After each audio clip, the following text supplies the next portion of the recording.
Good evening, and welcome to the New York Society Library. I'm Sarah Holliday, Library Events Coordinator. Pardon my standard joke.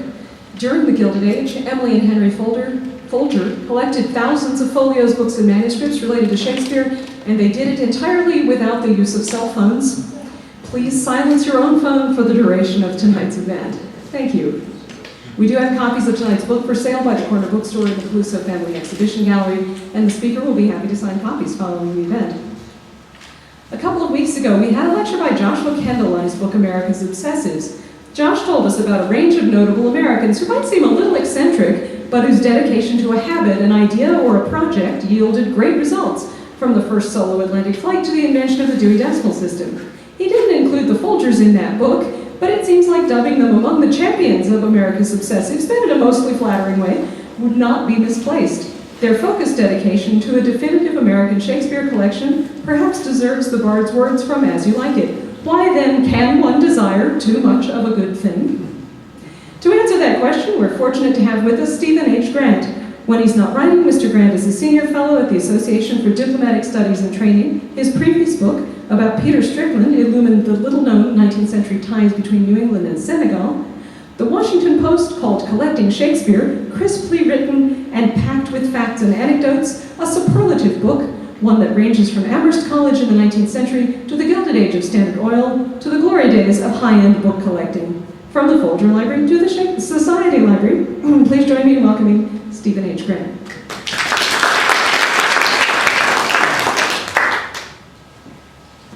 Thank you very much, Sarah. I'm delighted to be here and to see you this evening.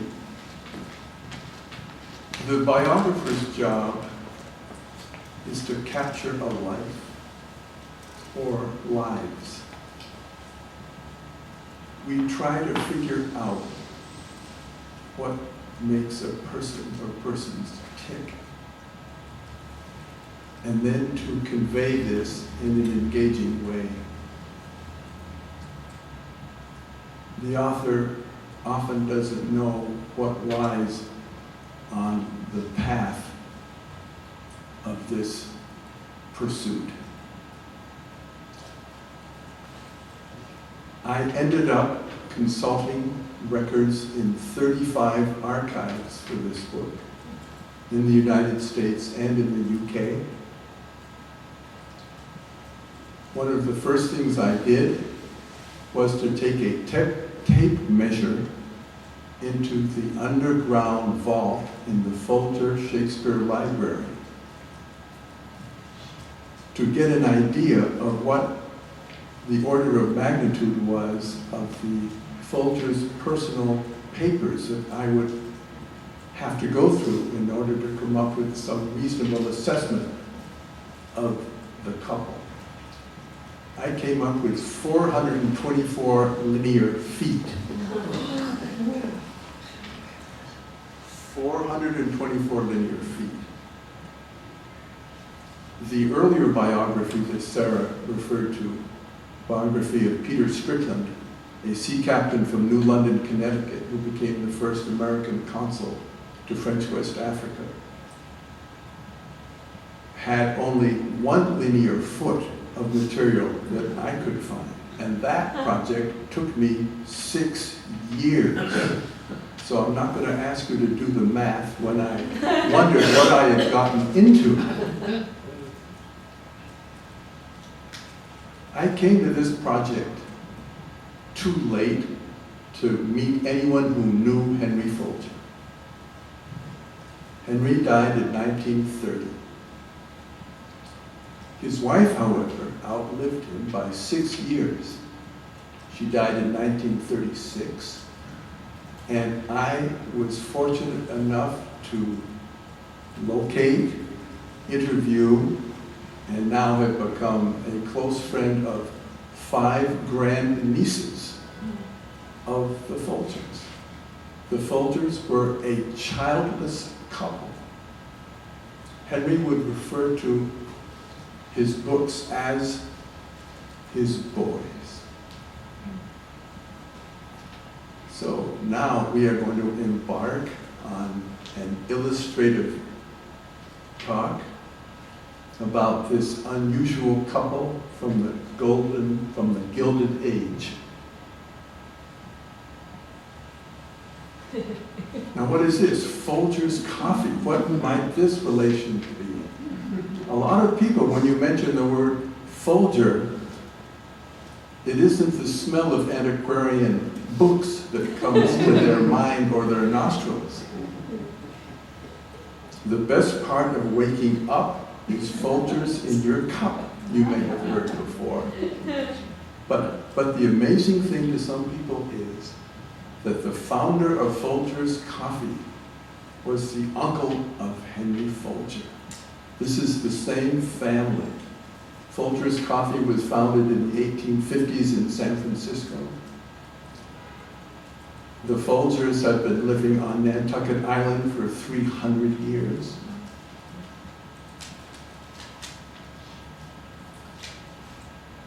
Have any of you been to Nantucket? 1, 2, 3, 4. If you have visited the Whaling Museum, it's also called the Peter Folger Museum. You notice there's a difference in the spelling. The Folgers, Peter Folger came from Norwich, England in the 1660s. He settled on Martha's Vineyard and then Nantucket. He was a very interesting and colorful man, and if someone here is looking for a great subject for a biography, I would suggest it.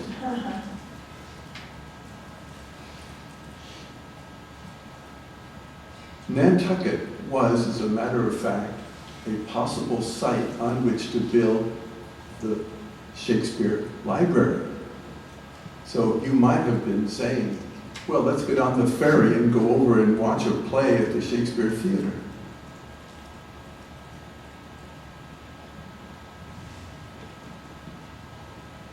Born in New York City in 1857, Henry Clay Folger was the eldest son. Look carefully at what he is holding in his hands. He is holding very tenderly in his hands. This is his first book. He's holding the book spine up. He would purchase over 92,000 books in his lifetime, which is an average of 6 books a day. This is Henry's bride-to-be. Emily Jordan, born in Illinois in 1858. She is somewhat taken aback. Are you serious? We are going to collect 92,000 books? Together, they figured out how to create a prodigious book collecting machine. This is a studio portrait from about 1885 showing 2 recently married couples. Henry Folger is on the right. His wife, Emily Jordan Folger, on the left, has placed her arm in the lap of Mary Seymour Pratt. Emily and Mary attended Vassar College together in the 1870s. Standing is Charles M. Pratt. Charles and Henry went to Amherst College, where they were roommates for 4 years. Both Emily and Henry graduated from their alma maters in 1879. Last evening, I gave a talk on the Folgers in Glen Cove, Long Island. Some of you may know that the father of this Charles Pratt, whose name was Charles Pratt, and he founded the Pratt Institute. The father of this Charles Pratt was the largest oil refiner in the country. He bought 700 acres of land in Glen Cove and gave 100 acres to each child upon their marriage. Who might this be? Any guesses? It's not a Folger, it's not a Pratt. It's someone who bought out Charles Pratt. It's Rockefeller. This is John D. Rockefeller Sr. He founded Standard Oil of Ohio, and in the early 1870s moved to New York because he was quite sure that the East Coast was going to be better for his company for distributing petroleum products. He bought out Charles Pratt, the largest oil refiner in the country. This is what John D. Rockefeller did.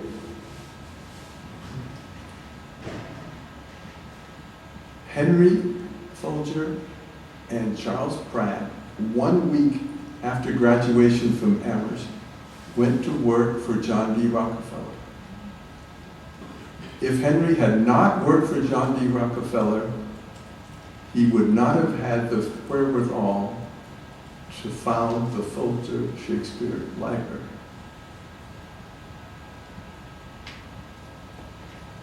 Now we are jumping to 1908. Here is perhaps a more familiar picture of John D. Rockefeller leading a delegation in wintertime from the New York Custom House. They're walking back to the headquarters of Standard Oil, which was 26 Broadway, referred to as the Tower of Secrecy. Rockefeller has his gloves on. He's looking quite gloomy. He's not had a good day. He's been charged with a number of illegal actions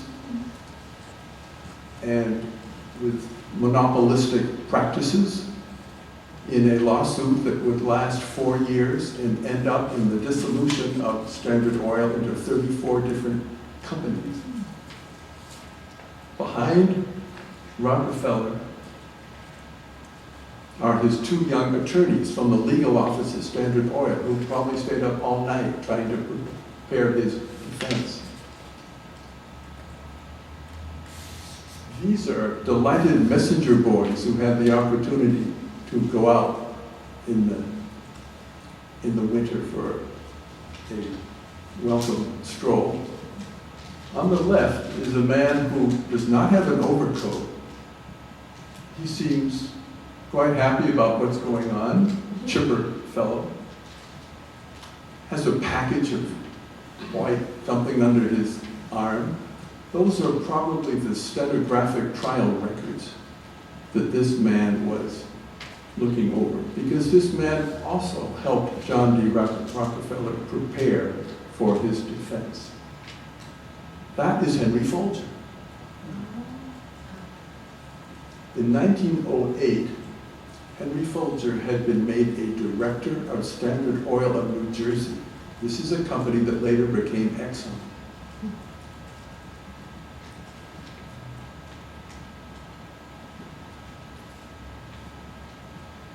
You didn't perhaps expect to see a canceled check on the screen when you came to this event tonight. I'm going to show you 2. And these are 2 checks out of 10,000 canceled checks that I studied in the Folger vaults, because Henry saved all his checks. I deferred until the end of my research, because when you pick up an archival box and you look and you see only checks, you say, I just can't get through that. But then when you take the time and you analyze them, you come up with the conclusion that a checkbook is an autobiography. It shows where your values lie. How many of us have saved canceled checks? A few, but maybe not 10,000. Okay, let's look at the particulars. Signed H.C. Fulcher. January 29th, 1918, Columbia Trust Company, 60 Broadway. So that would have been just up the street from the Tower of Secrecy at 26 Broadway. Paid to the order of John D. Rockefeller, $53,000. Just the idea of writing a check to the wealthiest man in the world. Doesn't that seem a little bit unusual? Why would he do that? Unfortunately, there was not a place in the lower left-hand side to say what it was for, right? Not a stub.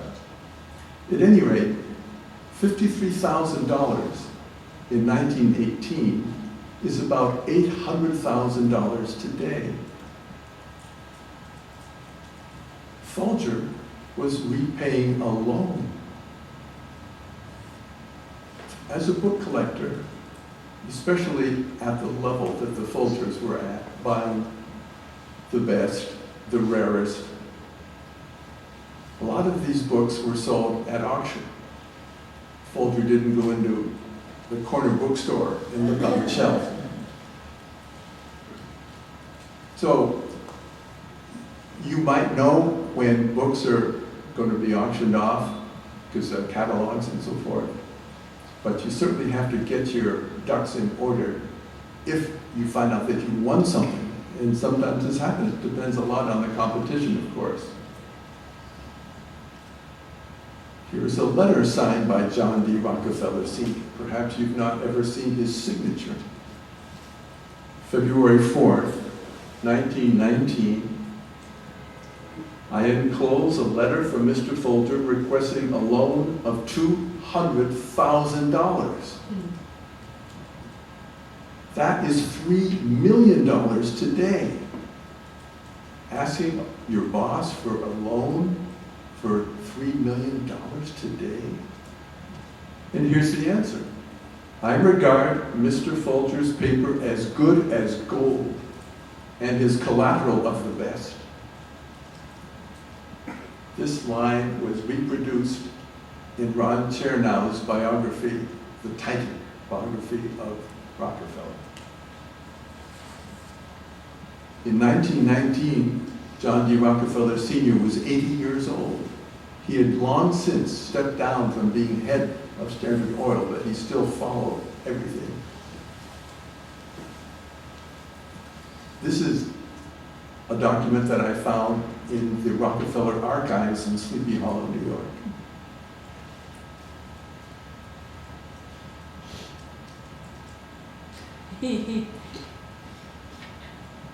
Every morning at 10 o'clock, when they could, John D. Rockefeller and Henry Fulcher played golf together. Now, what interaction are you likely to have with your boss if you're alone on the golf links? I never found a caddy who wrote a diary, but that would have been very neat if I had done that. Let's look at the putter he's using and his stance. Are there any golfers in the room? Not many hands there, all right. Well, this is called a Schenectady putter. And he addresses the golf ball the way one would address a croquet ball, right? Between the legs. You can't tell from the portraits I'll be showing you this evening of Henry Folger what his size was, how big he was, but I will tell you because I found out. He was 5'4". He weighed 115 pounds. This was not a man who had a powerful stroke on the fairway. However, he was deadly on the green, and that's where you make most of your shots. He won a number of cups as a younger player and as a senior player. This Schenectady putter is now illegal. It was outlawed due to the intervention of Bobby Jones a long time ago. Have any of you heard the story of John D. Rockefeller's handing out dimes? Several people, all right. Well, these are Mercury dimes. They're all minted in 1920. I checked. This bracelet is in the Folger Shakespeare Library vault. When Henry would sink a 16-foot pot, Rockefeller would reach into his pocket and give him a bunch of dimes. Every morning, Rockefeller's valet stuffed his pockets with nickels and dimes. Rockefeller gave them out to strangers, to friends. Usually the nickels were for children on the way to church, coming home from church, wherever he was. And on the golf links, he always had coins. Henry Fulcher never did anything with them. He put them in his top bureau drawer thinking, who knows what. But after he died, Emily said, I think I could make those into a watch bag. Some say that Rockefeller gave away $35,000 in coins. But I didn't check that. All right, the last check out of 10,000. July 20, 1919. H.C. Folger, Columbia Trust Company, 60 Broadway. We're familiar with this. This is to the Rosenbach Brothers. Does somebody know the name of Rosenbach Brothers? Yes. Philadelphia Rosenbach, Rittenhouse Square. I will show you his picture later. He was the book dealer who provided most of the literary treasures to Fulcher and to Fulcher's competitors. $100,000 to Rosenbach for a little over a dozen books. You may have heard the story about Rockefeller and Fulcher on the green, because the story goes like this. They left the green, and Rockefeller turned to Fulcher and said, Henry, I read in the press that you paid $100,000 for a book. And then he paused. Fulcher gulped. He hated to have anything printed in the press regarding what he might have paid for a book because he was sure that the prices would go up. And apparently he said, John, you know how the journalists exaggerate. You pay $10 for something, and the next day you read the paper and it says you paid $100. And then he paused. And Rockefeller said, I'm glad to hear you say that, Henry, because my son and I wouldn't want to think that one of the presidents of our major companies was foolish enough to pay $100,000 for a book. Now, we know now that one of these books might have been a First Folio that today might sell for $6 or $7 million.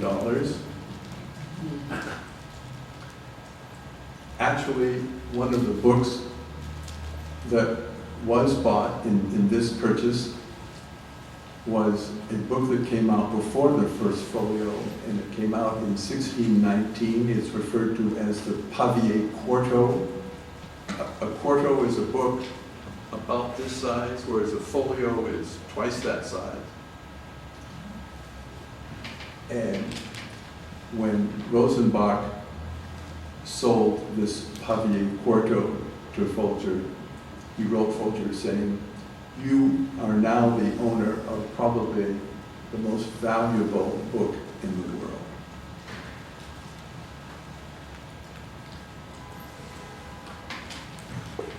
H.C. Folger, one of the perks of senior executives at Standard Oil was to have an oil tanker named after you.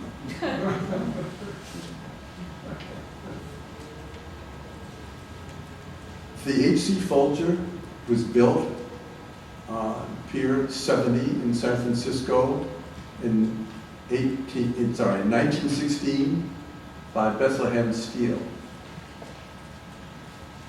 Its christening was on December 16th, 1916. You might think that Folger was there.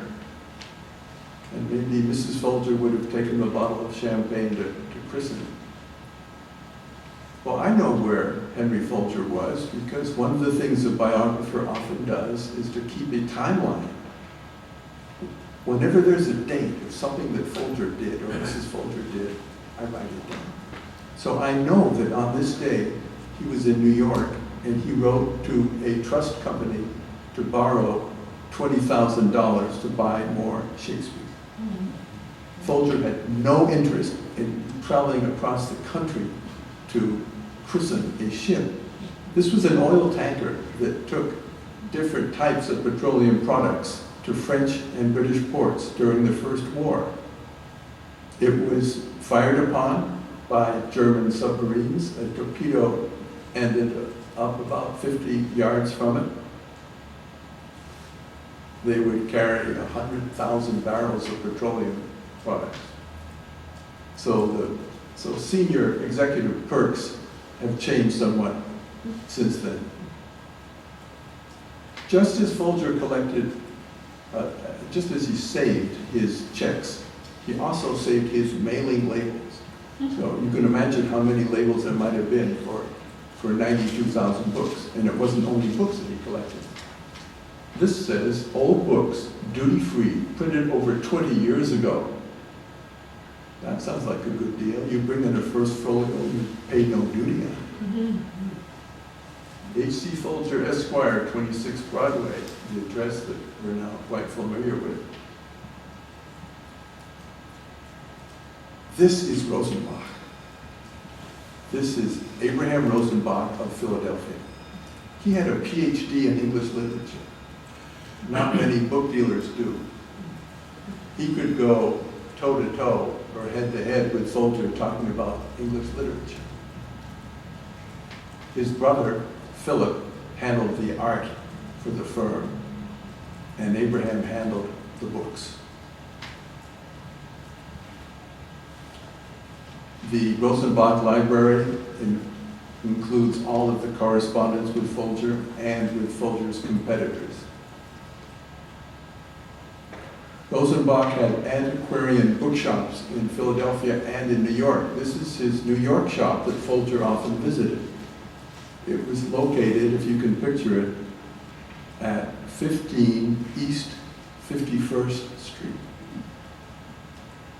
But I couldn't tell you what's there today. I haven't checked on that. Does anyone recognize this gent? No, it's not Morgan. But there are similarities with Morgan, both in terms of what was collected and perhaps in terms of some of his facial features. No, I will tell you. This is Henry E. Huntington. So those of you who have been to California, grew up in California, you certainly have come across, especially Southern California, you've come across Huntington Beach, Huntington Library, Huntington Museum, Huntington Gardens. Henry Huntington had much deeper pockets than Henry Folger.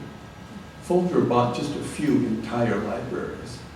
Huntington bought over 200 entire libraries. But Folger was more focused. Folger collected Shakespearean. Huntington collected Bibles. He bought a Gutenberg Bible. Folger would never buy a Gutenberg Bible. He wouldn't put the money into it. That was not his thing. 3 biographies have been written about Henry Huntington. Over 1,100 pages. And I'm the lucky one who has written the first biography of Henry Folger, and I really can't understand why it was not written before, because some people have been waiting 82 years for one to be written. This is an oil painting that is displayed inside the Folger Shakespeare Library reading room. If you've been to the Folger Library or Theatre, would you please raise your hand? Well, that's quite an impressive number. The pink you see is the Vassar pink of her hood and gown. I think I said that she graduated in 1879 AD, but she returned to Vassar for a master's degree. Most people don't know that. In 1896. She earned a master's degree when there were only 250 women in the country that had reached this level. Her subject was the true text of Shakespeare. And her conclusion about the true text of Shakespeare, for those who want to try to interpret the different versions, is that the true text for Emily was from the first folio, not the second folio, not the third, not the fourth, not from quartos, but from the first folio. In her hand, she's holding a fan with a design from Henry V.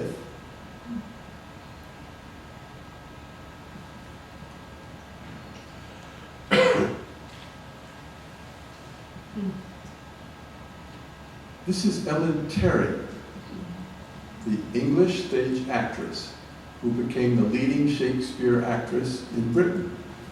Here she is as Portia reading from The Merchant of Venice. Both Henry and Emily corresponded with her. They went to see as many Shakespeare plays as they could, and they loved to obtain copies of costumes, copies of correspondence.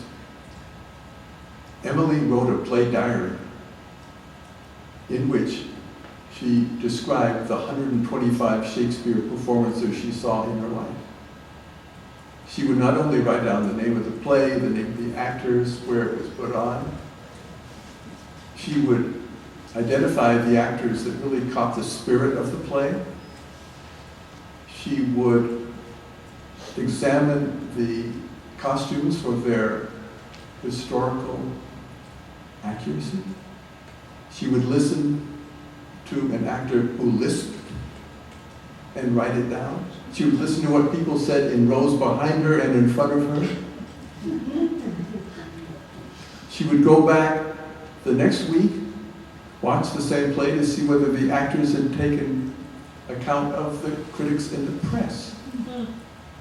So we have two nerdy people here. Obsessively nerdy people. Julia Marlowe and Edward Hugh Southern in Much Ado About Nothing. Fulcher saw them perform at the Brooklyn Academy of Music and wrote them, quote, "I am almost ashamed to confess how many times we saw you," end of quote. Isn't that charming?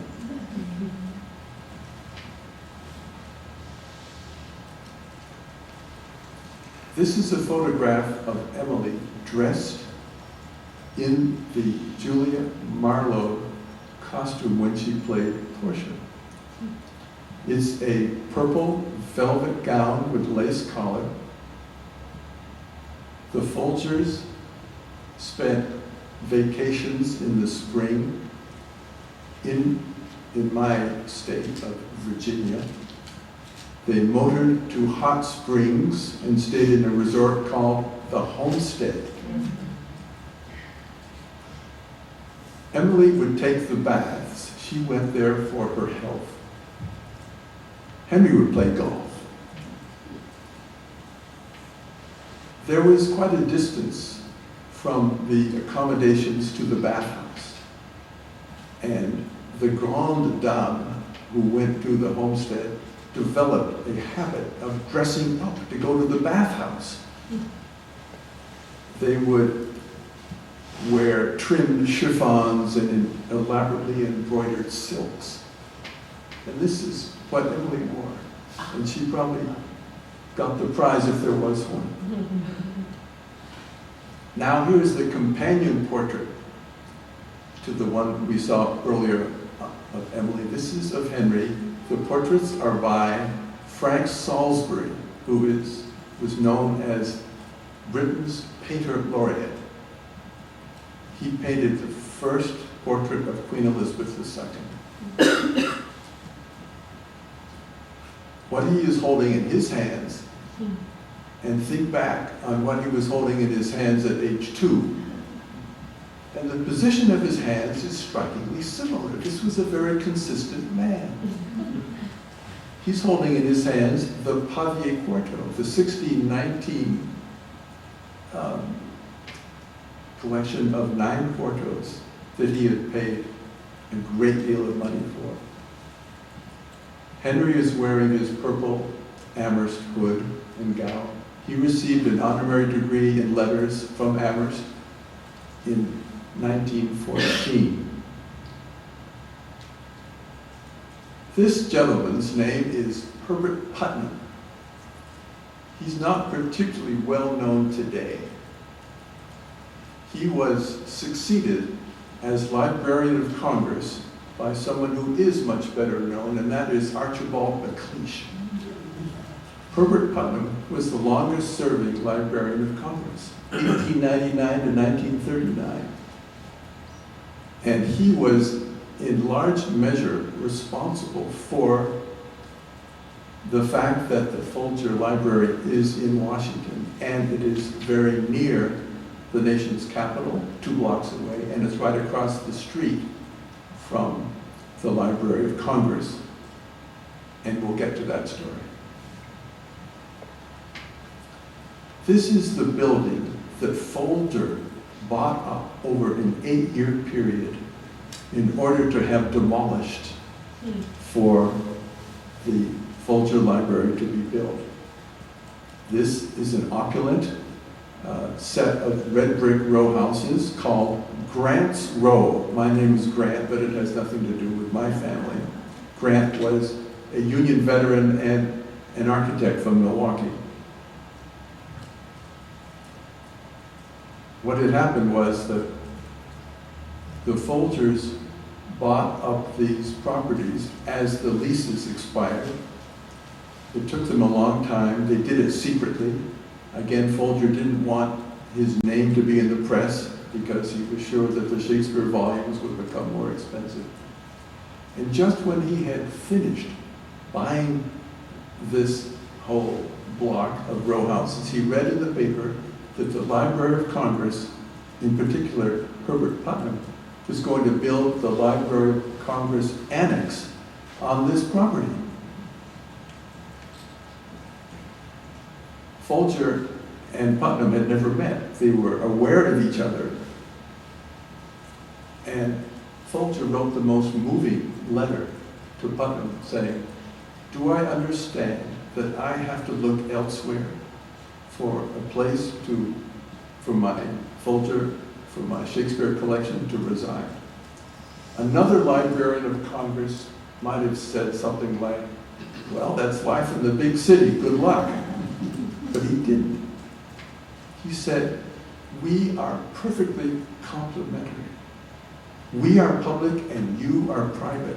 We are general, you are specific. We couldn't ask for a better neighbor across the street," and that is what happened. So this is where the Folger Library was built. And there is the Folger Library before it opened. You can see scaffolding here. The scaffolding is in front of marble friezes. Some of you remember them. They are 9 scenes from Shakespeare plays. The Folgers identified the plays, identified the scenes, and the Folgers approved the contract with the British sculptor, marble sculptor, John Gregory. So one looks finished right there. That hasn't been carved yet. This is East Capitol Street here. This is 2nd Street. And if anybody can identify the type of car, the model and the year, and who owned it, I would put that in my 2nd edition. There's the architect of the Folger Shakespeare Library. He signed this. He was a Frenchman, born in Lyon. So his name in French is Paul Philippe Cret, C-R-E-T. He was professor of design at Penn. He was first known in Washington, D.C. as an architect for doing the Pan American Union in 1910. That's on Constitution Avenue. Then he did the Federal Reserve Building. And then the Fulcher was his third. That's an example of one of the 9 marble friezes that you can see from East Capitol Street. What was unusual about the location of these friezes is that they were not up on a triangular pediment above the building. They were at eye level. It was the Folgers that asked the architect to put the friezes at eye level. And for 6 years, when I worked at the Fulcher as a researcher, going into the reading room and having documents brought up to me, I would often find art students outside copying the scenes.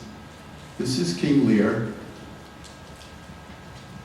This is the only one of the 9 friezes that Folger saw before he died. He didn't see it as a marble full-size version. He saw it as a 1/4 size plaster version when he visited the sculptor's studio in New York.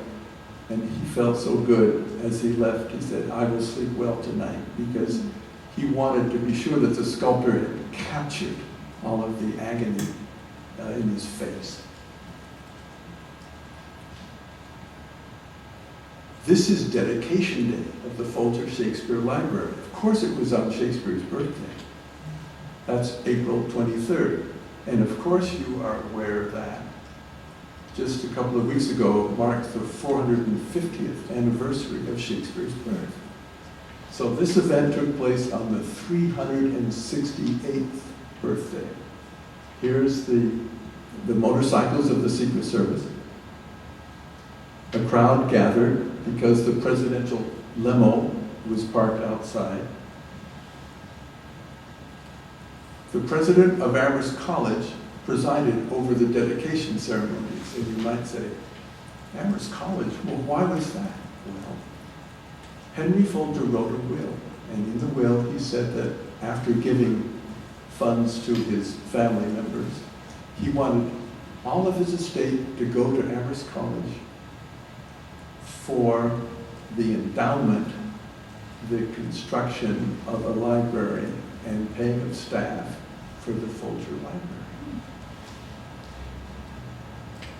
But he never sent Amherst the memo. He never talked to the president of Amherst or someone in the English department to say, here's my idea, what do you think? Could we work this out? Would you be interested in administering a library 400 miles away? Again, in a way it was sort of his nerdiness and his secrecy. He didn't want it known. So the president of Amherst College was the one who led the ceremonies, and he brought along 5 faculty members, including Robert Frost. President Hoover and his wife Lou. The standing president came. They had no speaking role, but they were there. And Hoover would have been very interested in this library because he was a book collector. He was a scientist. He had a major collection of scientific books, some of them going back to the 17th century. How many have been in the Vulture Theatre? A good amount. It's a very small theater, 260 seats. Folger first wanted to reproduce the Fortune Theater. Then he said, no, I'm not going to do that. I'm going to do the Globe. He said, no, I'm not going to do that. He was sure that people would then or even later criticize him for the theater as not being accurate. So he said, I will do a generic Elizabethan theater. And the actors who play there love it because it's so intimate.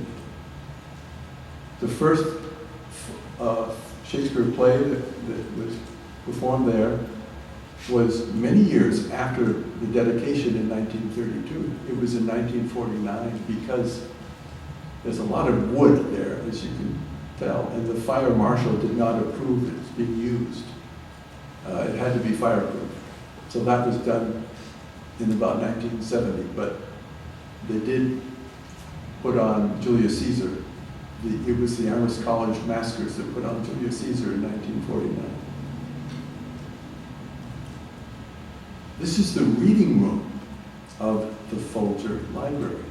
It's right next to the theater. And this is where professors, scholars, readers are admitted to sit down and write on call cards the names of the documents that they want to consult, and those are brought out from the underground vaults. At the far end is a stained glass window of the 7 ages of man. This is a poignant picture, and I think you can figure out what it is. It is Emily, who is gazing at the portrait of her by now deceased husband. Henry did not live to see the library dedicated. He never saw all his books together. He never saw one stone of the library. He died in St. John's Hospital in Brooklyn, 1 week short of his 73rd birthday in 1930. Emily, by this year, 1932, had received her honorary doctorate from Amherst in literature.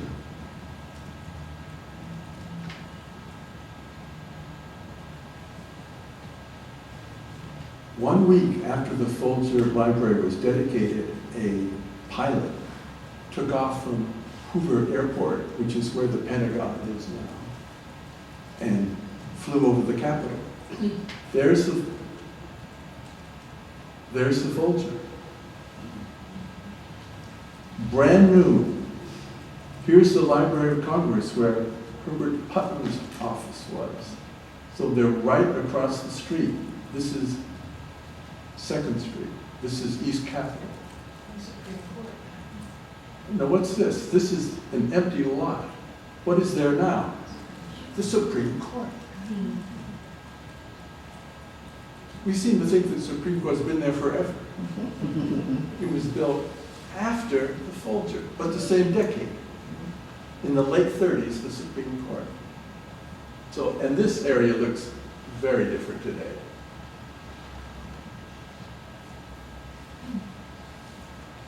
This is a walnut ornamental partner's desk. Partner meaning that on the other side there are drawers. And it was Henry Folger's desk at Standard Oil. After Folger stepped down in 1928, after 49 years of working at Standard Oil, they put his desk aside, and in 1956, the president of what Standard Oil of New York became, Mobil, asked the director of the Folger Library whether he would like to have Folger's desk, and of course the answer was yes. So today, and since the 1950s, the director of the Folger sits at this desk and looks out at the Capitol. I couldn't give a talk about the Folgers and Shakespeare without showing you the title page from a First Folio. I think you are aware that the Folger has the largest number of First Folios in the world. This was the 1623 compilation of 36 plays, 18 of which had never been printed before,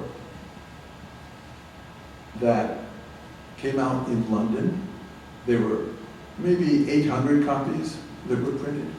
About 230 are known to exist today. The Folger has 82. The university with the next highest number is in Japan. That might be a surprise. So here you have poor Britain, not in the British Library, not in the British Museum, not in the Bodleian, in Japan. So when we look up here, we see some handwriting, and it includes the word Jaggard, that's a name, Jaggard. William Jaggard was the printer who agreed. He got the contract for the first folio. So he printed it. He died in the process and his son took over. This is one of the first books that came off the press. So, and this is an engraving by Martin Drushout. And this picture of Shakespeare is so iconic today. Martin Drushout had no idea. And it was a very brilliant one. So this was the copy that Fulcher liked the most. He wrote a whole article about it that was published. It's called the title page of the Vincent First Folio. That was put on later copies. Folger, he numbered all of his folios. And there are also names that are associated with it. My publisher, Johns Hopkins University, asked me for an author photo. And usually the author sends in a close-up. I didn't want to do that. And you'll find this picture on the inside flap of the jacket.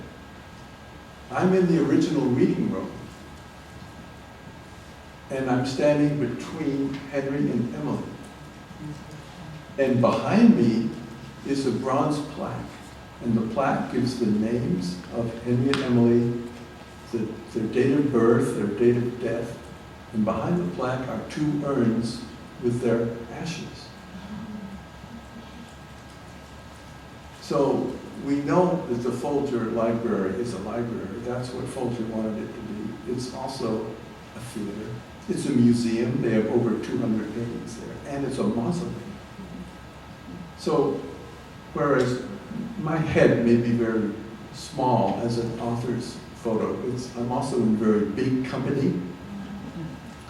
And I look at the Fulcher story as a great American story during the Gilded Age, that the Folgers made good money and they made good use of their money.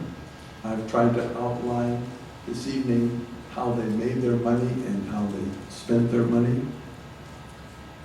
I see this, beside being a great American story during the Gilded Age, a great love story.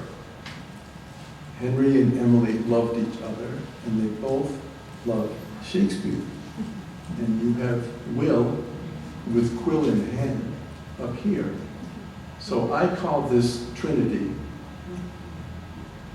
the most famous ménage à trois in Anglo-American literary history. Thank you.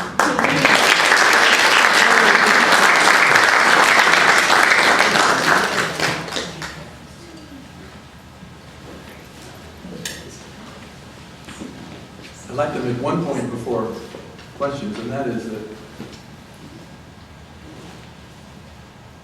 life is about choices. Some people wander. The Folgers never wandered. They were single-mindedly devoted to Shakespeare. They allowed family visits only twice a year, Thanksgiving and New Year's. So they were very determined, they persevered, they were very focused. I mentioned that they were childless. We don't know whether this was on purpose or not.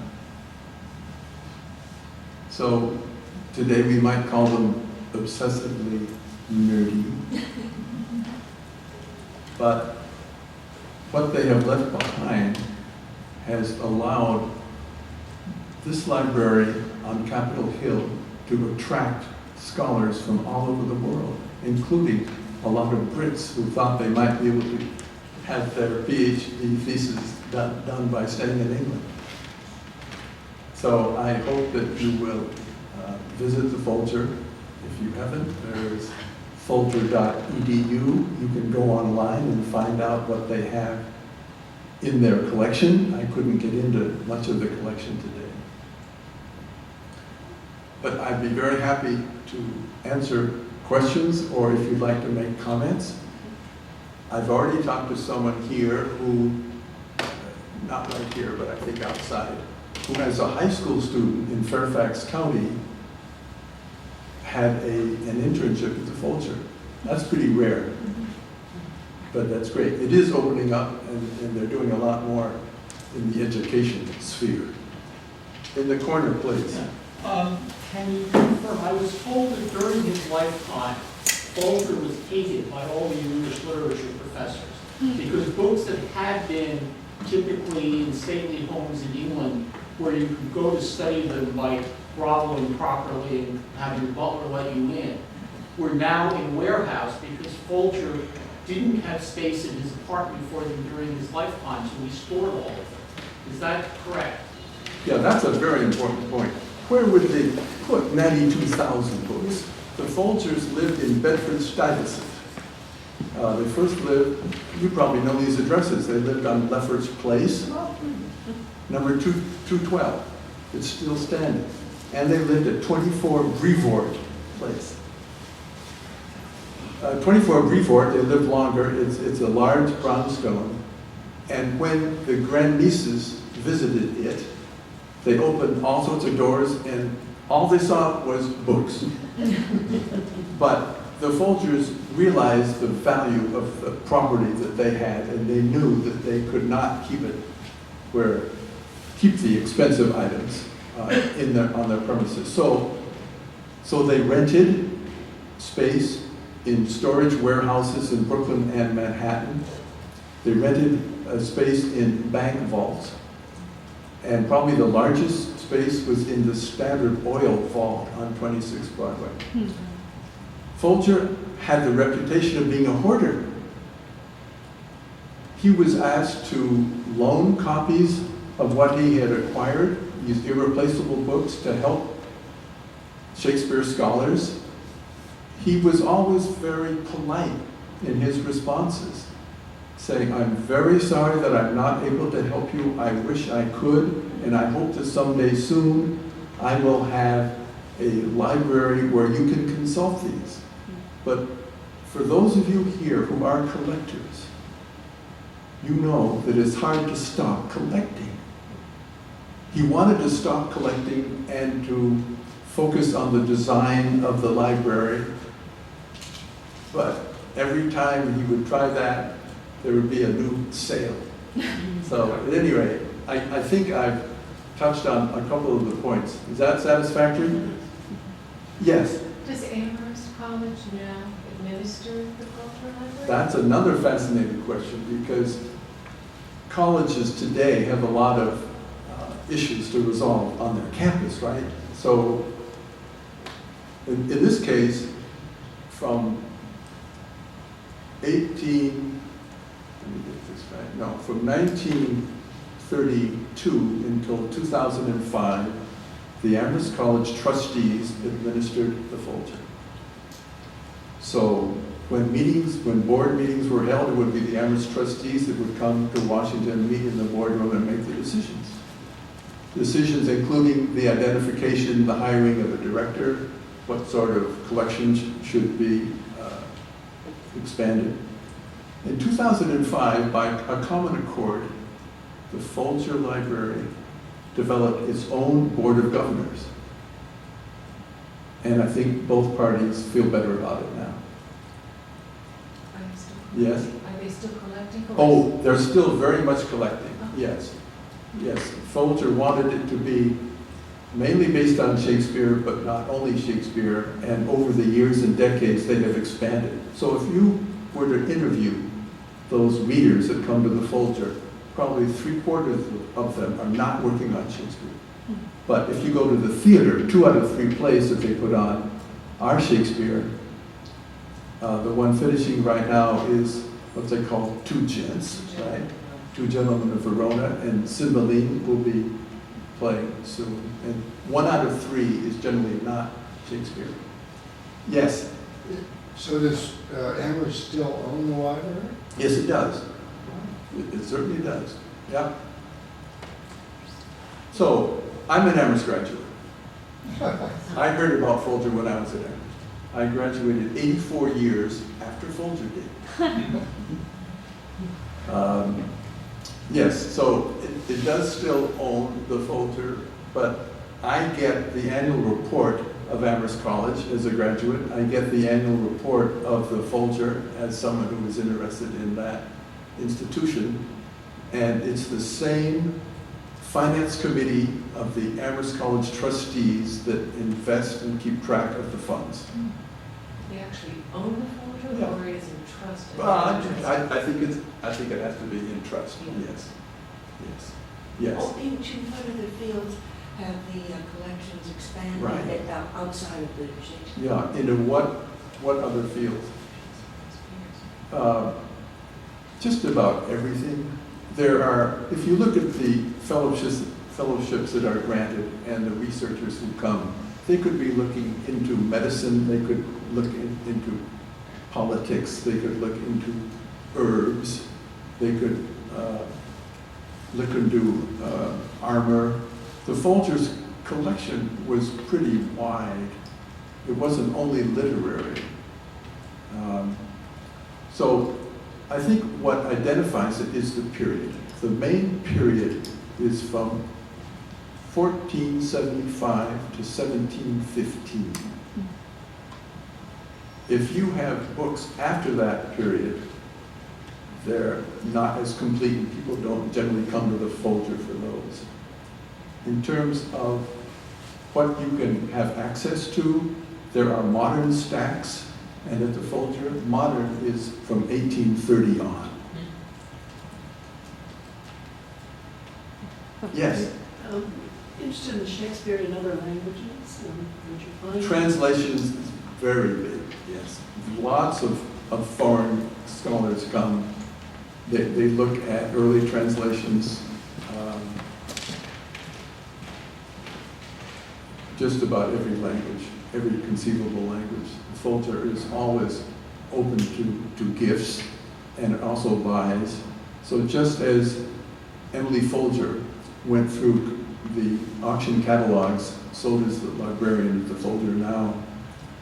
But since I'm on the subject of the auction catalogs, which is so important to a library that wants to expand, I wanted to share with you that it was Emily that went through the auction catalogs before Henry saw them.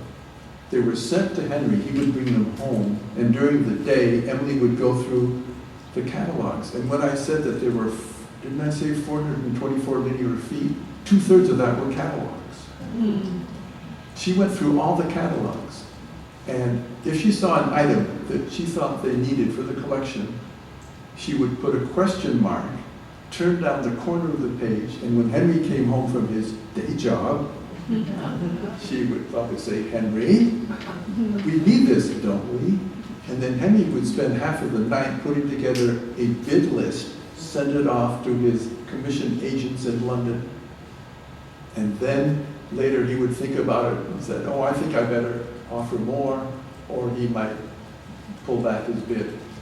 He almost paid cash, and he insisted on 10% discount because he paid cash.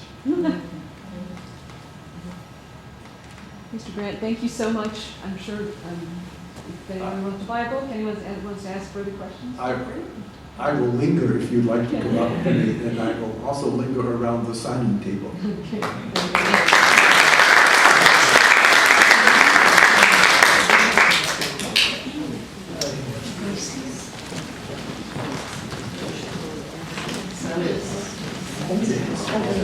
But